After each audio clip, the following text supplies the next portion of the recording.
Archetype. In literature, an archetype represents universal truths about human nature or patterns that regularly occur. There are many examples of archetypes, including things like battles of good versus evil, or never before, first of their kind achievements. An archetype could be a character, setting, situation, or symbol. The hero's journey, such as the situation in the Lord of the Rings series. An innocent character, such as Pippin in Lord of the Rings. Allegory.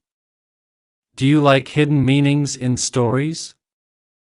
If so, then an allegory is your type of literary device because it uses symbols to reveal a hidden meaning that conveys the overall moral of the story.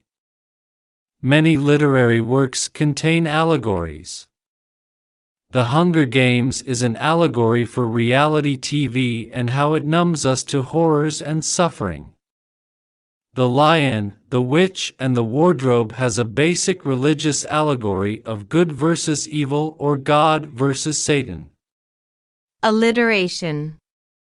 A type of repetition, alliteration is when a letter is used repeatedly to add emphasis and interest to a literary work. Sentences or phrases that have several words that begin with the same letter are examples of alliteration. Sleepy sheep were shorn on Sunday. The big black bear banged blandly on the bark. Allusion. An allusion is a passing reference in literature. It simply involves making a passing reference to a person or another event in a story or other work. It's a fun type of literary device that keeps writing from getting bland or boring. He was her Romeo. A reference to Shakespeare's Romeo and Juliet.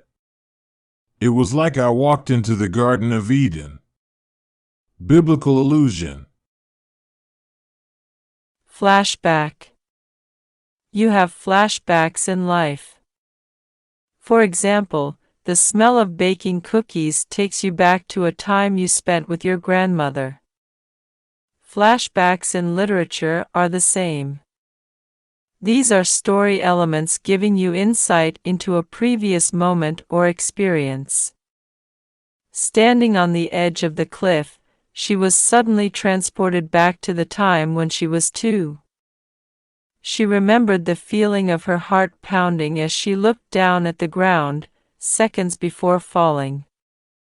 The loud clang of the thunder sent him spiraling back into the war. He could remember every moment as the bombs raged around him. His captain screamed in his ear trying to get his attention.